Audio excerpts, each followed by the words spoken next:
So as far as medications going home, we have 2 here, and then I gave you those, I emailed those scripts to you guys earlier. So for our first medication, this is going to be our appetite stimulant. Sorry, there's a lot of bags. So this is going to be our appetite stimulant. So this is called Entice. She is going to be giving 3.7, everything here is exactly what's on the labels. So she's getting 3.7 mLs every 24 hours, so only once daily, and that's just to stimulate the appetite.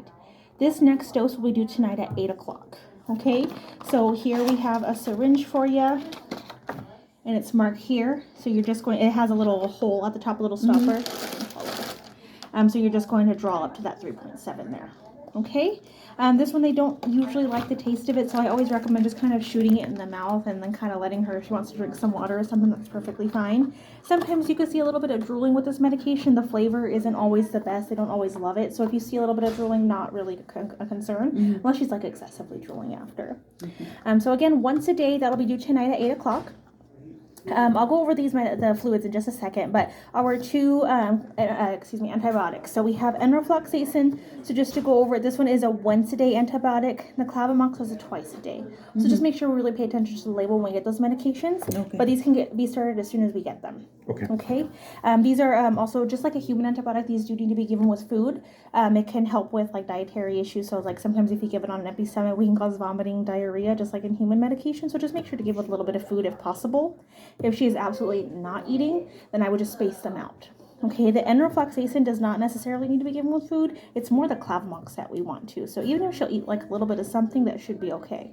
I usually give her pills with a little bit of peanut butter. That's fine. Yeah, whatever we can do to get her to take the medication. And if she's eating, we don't want her on like a diet of peanut butter, but if we can get something in her stomach, that should be okay.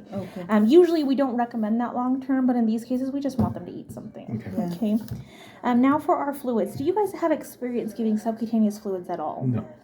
So with the subcutaneous fluids, in general, the concept is quite easy. It's just she's a big girl, so she's getting this entire bag. So it's really just more of a time-consuming process. I do think we would need at least 2 people for this. If this is something that she is just not letting us do at home, usually the primary doctors have an option where you can bring the fluids in and they can do it for you for their own fees. Everyone's going to be a little bit different. So if you're interested in that, I would recommend giving them a call. We do provide that service as well. If you brought the fluids here, I want to say it would be a technician appointment and the subcutaneous fluid fee, so it usually runs about $90. I think I can get you an accurate estimate if you guys needed to see that. So I have some sterile needles here, and then we have 1, 2, 3, 4, and 5 bags. So we have 5 liters going home, so this is 5 days worth. Okay. Now for this, oh no, they came out of there. Oh, they didn't even get there. Okay. Okay, so each time that we use a bag for her, we're going to do a new set, and I'll show you how to do that. And then we're going to use a new needle each time as well. There we go. So I'm going to set up the first bag for you guys, but I'm not going to set up the other ones just because we want to keep it as sterile as possible. So I'll show you how to do it just, so you have a demonstration of it. So we have, each of these are a primary set. You'll see this on your invoice. Each primary set will go to 1 bag. So on the instructions, it says we're giving 1 liter subcutaneously or under the skin, and that's going to be once every 24 hours. This can be started tomorrow at any time. We're not going to start tonight because she just got off her IV fluids. We don't want to overhydrate at the same time. So with this, what we're going to do, so you'll see these ports here. Each of these can just be popped off. So you're just going to pop off one of these, okay? And then, so each of these primary sets, they just have these extra pieces of paper, and these can just come straight off. They can be ripped off. Okay? And then here, I just like to unravel the line. So now you have your primary set that's open. So are you recording? Did you read? Okay, so you have your primary set that's open. This part needs to remain sterile, this part and this part. So these parts we absolutely do not want to touch the ends of whatsoever while they're when they're uncapped. So what I like to do is I will take this piece off. So now we're not sterile. We just need to be very careful that we're not touching anything with this. I will squeeze this port. So you're going to squeeze that. And then what you're going to do is this just stab straight in. Yeah, so you're just going to push that in. I don't let go of the squeeze that I have until I get it like this. because then it'll fill your chamber here. And you just want to prime the line, so essentially making sure that all of the as much air bubbles as you can out. So looks nice. This isn't like IV fluids to where, you know, if we have a good amount of air in there, it's super dangerous. If you have like these small bubbles, it's perfectly fine. Okay, so now we have the line prepped.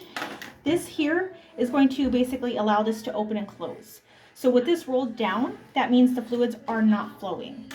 With it rolled up, you can't see it because it's closed, but the fluids would keep going. Okay. So this means that the line is just open right Okay. now. So when we are ready for our needle, so I'll put the first needle on. So just so you know, I'm going to put this needle attached. This is the needle that you can use tomorrow. Okay. So we have our needles here. These are all brand new sterile needles. This here will just twist right off. You saw that little piece of plastic fly. It's just going to break a seal. So now this piece here can also be unscrewed.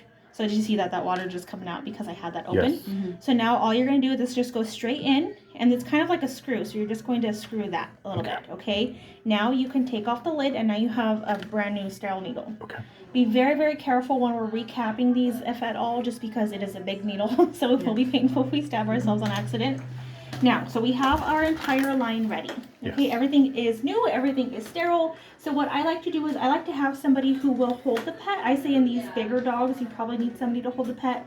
And then you're going to have somebody who's actually going to be giving the fluids and holding out of the bag. Okay. Now, ideally, you want to have this bag up somewhere. I've seen people do like hangers or like little hooks on the wall. So you can have that hanging up. So we're just going to act like this is hanging up right now just for demonstration purposes. And I'll show you how to do this more when she comes in here. I just like to give you guys the idea before we bring her in. She already has the Yeah. So this is going to go in the skin. So we can't send home the IV catheter. So this is going to go under the skin, and I'll show you how to do it on her. Okay.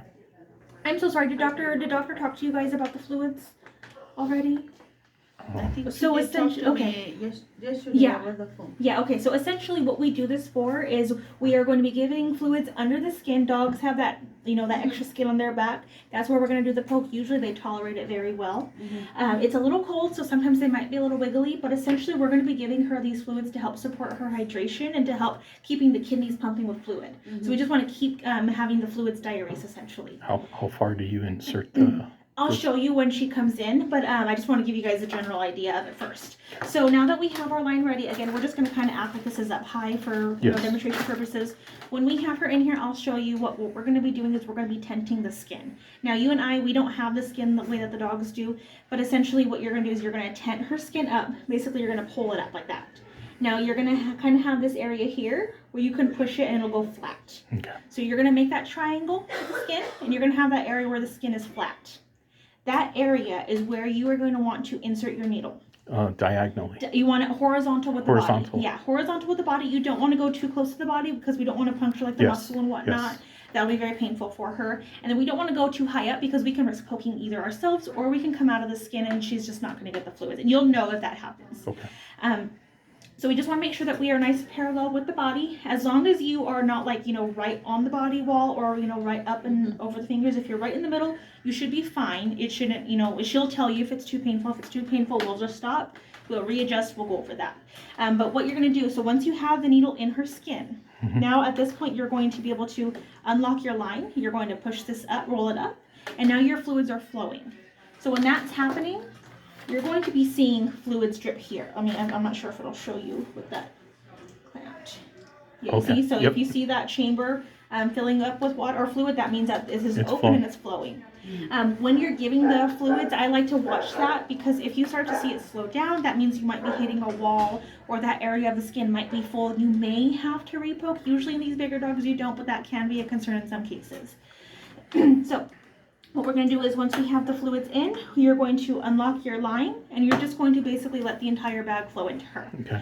Now it's a lot of fluids. It is a big needle, but it is going to take some time. Usually it'll take about 15-20 minutes for this to, completely go in. So you are able to kind of squeeze the bag gently. You don't want to squeeze too fast. If you squeeze too fast, it's going to block itself. Basically, the vacuum isn't going to work. So you just want to give it a gentle squeeze and just allow it to flow as fast as it can. Okay. So once a day. Once a day, once every 24 hours. So if we're going to do like tomorrow evening, we're going to keep it around In the evening, time. Yeah, okay. it doesn't have to be like every day 3 o'clock.